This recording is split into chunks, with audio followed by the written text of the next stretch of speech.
Good morning.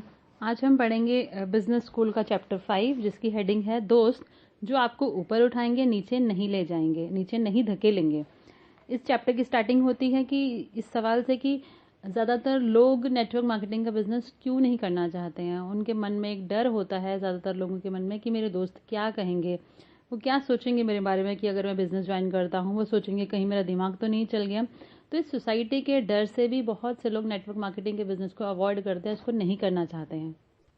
1976 में जब writer का अपना बिजनेस नायलॉन और वेलक्रो का बहुत अच्छे से फैल रहा था, चल रहा था, बढ़ रहा था, तो उसने सोचा कि वो जेरोक्स की जो जॉब कर रहा था जेरोक्स में वो छोड़ दे, क्योंकि वो फुल टाइम जॉब कर रहा था वहाँ पर और उसको लग रहा था कि वो लंबा टाइम तक ये नहीं कर पाएगा, वो उसे छोड़ दे। तो उसने अपने कलीग्स को ये बताया इसके बारे में कि मैं जॉब छोड़ने जा रहा हूँ। तो उसके कलीग्स ने उसका बहुत मजाक उड़ाया कि तू पागल तो नहीं हो गया, इस जेरोक्स में तो कितने लोग काम करना चाहते हैं और तुम ये जॉब छोड़ के जा रहे हो, तुम इस तरह से काम करते रहोगे तुम जल्दी मैनेजर बन जाओगे, और कहीं ने तो ये भी कहा तो तुम वापस लौट आओगे, देखना उल्टे बार वापस आओगे। तो बहुत से लोगों ने उसका मजाक उठाया। तो उस समय राइटर को ये फील हुआ कि वो अपने सपनों के बारे में, अपने बिजनेस के बारे में गलत लोगों से बात कर रहा था।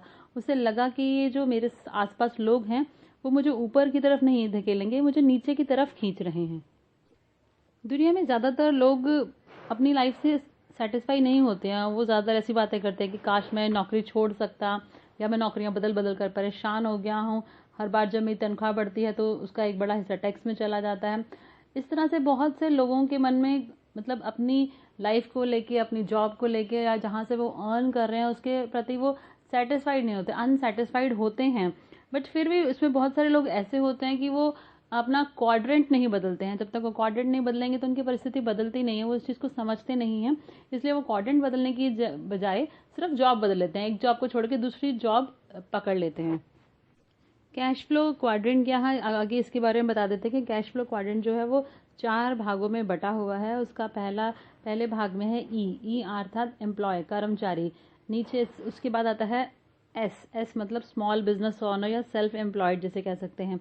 उसके बाद आता है बी अर्थात बिजनेस मालिक, बिजनेस ऑनर। और उसके बाद लास्ट में आता है आई अर्थात निवेशक, इन्वेस्टर। तो कैसे जाने कि हम कौन से क्वाड्रेंट में हैं? इसका एक बहुत आसान तरीका है कि अगर आपकी जो आय है, आपकी जो आमदनी है वो नौकरी से होती है, आप किसी कंपनी में सैलरी पाते हैं, आपको जॉब लगी हुई है, आप वहाँ से आपको सैलरी मिलती है, तो इट मीन्स आप ई क्वाड्रेंट के हैं। पर अगर आपकी जो इनकम है वो ज़्यादातर आपके निवेशों से होती है तो आई थिंक आप आई क्वाड्रेंट के हैं। अगर आप एक छोटे बिजनेस के मालिक हैं, डॉक्टर हैं या वकील के तरह का कोई विशेषज्ञ है, रियल एस्टेट एजेंट की तरह कमीशन पर काम करने वाले व्यक्ति हैं, तो आप शायद एस क्वाड्रेंट में हैं। और अगर आप किसी बड़े बिजनेस या कंपनी के स्वामी हैं जिसमें 500 से अधिक लोग काम करते हैं तो आप बी क्वाड्रेंट में आते हैं।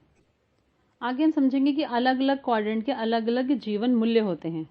जैसे ई क्वाड्रेंट वाले व्यक्ति इस तरह की बातें करते हैं, मैं बहुत से फायदों वाली किसी सुरक्षित नौकरी की तलाश में हूँ, या हमें ओवर टाइम के लिए कितना पैसा मिलेगा, या हमें कितनी छुट्टियां मिलेंगी। इस तरह के लोग जो होते हैं वो ई क्वाड्रेंट वाले होते हैं। एस क्वाड्रेंट के जो व्यक्ति होते हैं वो फ्रीडम पसंद करते हैं, उनको स्वतंत्रता चाहिए होती है। जब कोई ऐसा व्यक्ति कहता है कि मैं अपनी नौकरी छोड़ रहा हूँ और अपना खुद का काम धंधा शुरू कर रहा हूँ, तो वो अक्सर ई क्वाड्रेंट से निकलकर एस क्वाड्रेंट में जा रहा है। एस क्वाड्रेंट के जो व्यक्ति होते हैं वो छोटे मोटे बिजनेस के मालिक होते हैं, या माता पिता का कोई बिजनेस होता है उसके उत्तराधिकारी बन जाते हैं। एस क्वाड्रेंट में कमीशन लेने वाले सेल्समैन भी आते हैं, और डॉक्टर, वकील, अकाउंटेंट्स, इस तरह के लोग जो होते हैं एस क्वाड्रेंट में ही आते हैं। एस क्वाड्रेंट के व्यक्ति ज़्यादातर इस तरह की बातें करते हैं कि अगर आप चाहते हैं कि कोई काम ठीक तरह से हो तो उसे खुद करें, या मेरे पास सबसे अच्छे प्रोडक्ट्स हैं। इस तरह के जो वर्ड्स होते हैं वो एस क्वाड्रेंट के व्यक्ति ही बोलते हैं। एस क्वाड्रेंट के व्यक्ति के स्वतंत्रता के दिखावे के पीछे अक्सर दूसरों लोगों में विश्वास की कमी होती है। पर जो व्यक्ति जीरो से शुरू करते हैं और बहुत बड़े बड़े बिजनेस बनाते हैं, वो व्यक्ति, उनके जीवन के सशक्त लक्ष्य होते हैं, जो अच्छी टीम को महत्व देते हैं, जो टीम भावना में बिलीव करते हैं, जो ज़्यादा से ज़्यादा लोगों के साथ काम करना चाहते हैं, उनकी सेवा करना चाहते हैं।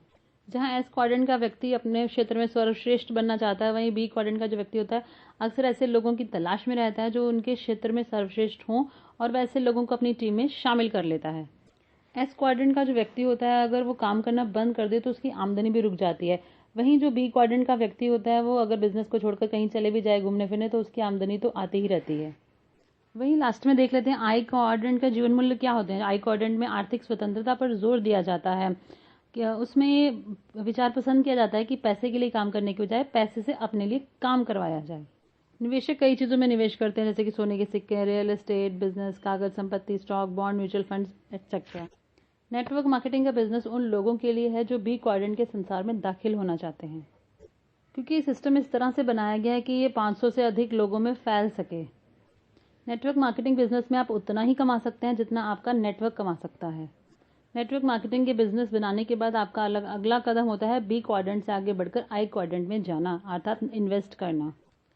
क्वाड्रेंट बदलने का अर्थ होता है जीवन मूल्यों और दोस्तों में भी बदलाव करना। नेटवर्क मार्केटिंग के बिजनेस में एक ही तरह के मानसिकता वाले लोगों का बहुत बड़ा समर्थन समूह होता है, जिनके एक से मूलभूत जीवन मूल्य होते हैं। आगे इंपॉर्टेंट पॉइंट यह है कि लोगों के साथ संवाद की एक बड़ी चुनौती ये है कि वह हमेशा उनके जीवन मूल्यों और उनके क्वाड्रेंट के बारे में हमेशा सचेत रहें। उदाहरण के तौर पर अगर ई क्वाड्रेंट की अर्थात एम्प्लॉय किसी व्यक्ति से अगर उसका खुद का बिजनेस शुरू करने की बात कही जाए तो उसका जवाब आप क्या समझते हैं, क्या होगा? इसका जवाब जोखिम भरा नहीं हो सकता क्या?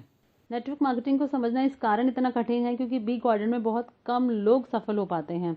अधिकांश लोग स्कूलों और पारंपरिक जीवन मूल्यों के कारण या तो ई या फिर एस क्वाड्रेंट में हैं। दरअसल मेरा अनुमान है कि 80% जनसंख्या ई या एस क्वाड्रेंट में है, लगभग 15% लोग आई क्वाड्रेंट में हैं, जबकि बी क्वाड्रेंट में 5% से भी कम लोग हैं। दूसरे शब्दों में इस धरती पर थॉमस एडिसन और बिल गेट्स जैसे लोग बहुत कम हैं। इसलिए जब लोग नेटवर्क मार्केटिंग के बिजनेस अवसर के बारे में समझते हैं, जानते हैं, तो वो कितना बड़ा अवसर है उसको देख नहीं पाते हैं। अपनी ज़्यादातर ज़िंदगी ई और एस क्वाड्रेंट के आसपास रहने के कारण उन्हें इतना बड़ा सोचने की आदत नहीं होती है। आगे राइटर बताता है नेटवर्क मार्केटिंग का जो बिजनेस है वह एक यात्रा की तरह है और ये फटाफट अमीर बनने की कोई योजना नहीं है। इसमें सालों लग जाते हैं और अगर आप गंभीर हैं तो राइटर आपको 5 वर्ष की योजना की सलाह दे रहे हैं। इसका कारण ये है कि जैसे हम देखते हैं कि स्टारबक्स बनने में कई वर्ष लगे, मैकडॉनल्ड बनाने में कई वर्ष लगे, सोनी को मनोरंजन का दिग्गज बनने में भी कई साल लग गए। दूसरे शब्दों में बड़ी कंपनियां बनाने में और बड़े बिजनेस लीडर बनने में कई साल लग जाते हैं।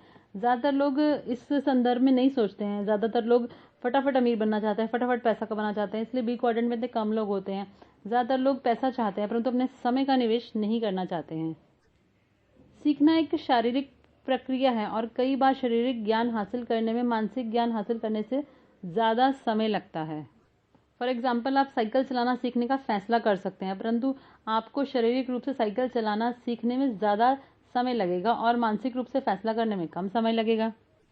पर अगर आपने कोई शारीरिक रूप से कोई चीज़ सीख ली तो वो हमेशा के लिए हो जाती है। दूसरा रीज़न है कि सीखे हुए को भुलाना भी एक शारीरिक प्रक्रिया है। जैसे कि एक कहावत है कि आप बूढ़े कुत्ते को नई कलाएं नहीं सिखा सकते। सीखना और भूलना दोनों ही प्रक्रियाएं हैं और इनके लिए पर्याप्त समय दें। कई लोगों के लिए क्वाड्रेंट की बाईं तरफ से दाईं तरफ के परिवर्तन में सबसे ज़्यादा मुश्किल इसी बात में आती है क्योंकि उन्हें ई या एस क्वाड्रेंट का अपना नज़रिया भूलना होता है। एक बार आप अपने सीखे हुए को भुला देते हैं तो मैं समझता हूँ कि ये परिवर्तन ज़्यादा तेज़ी से और आसानी से हो जाएगा। इसके आगे थर्ड कारण है कि सभी कैटरपिलर्स को तितलियां बनने से पहले एक कुकून बनाना तो बना लेती हैं और उसी के अंदर रहती हैं।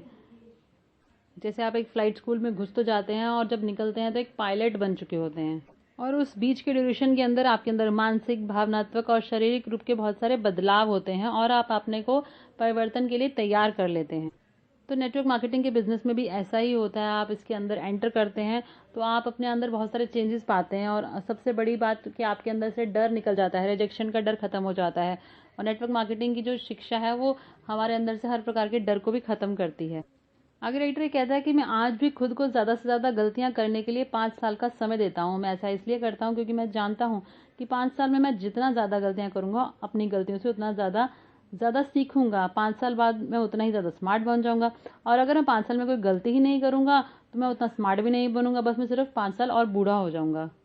हम जितना ज़्यादा सीखते हैं उतना ज़्यादा कमाते हैं और उतना ही हमें कम काम करना पड़ता है। पर अगर आप लोग ऐसा सोचते हैं कि आप नेटवर्क मार्केटिंग बिजनेस शुरू कर सकते हैं और आप तत्काल पैसा कमाने की उम्मीद लगाए हुए हैं तो आप ई और एस क्वाड्रेंट के लोगों की तरह सोच रहे हैं। ई और एस क्वाड्रेंट के लोग अक्सर फटाफट अमीर बनने वाली स्कीमों या धोखेबाज कंपनियों के चक्कर में फंस जाते हैं। और अगर आप अपनी नई यात्रा स्टार्ट करने के लिए गंभीर हैं तो कम से कम 5 साल तक सीखेंगे और कुछ चेंजेस करेंगे अपने जीवन मूल्यों में तो आप ज़रूर सफल हो जाएंगे।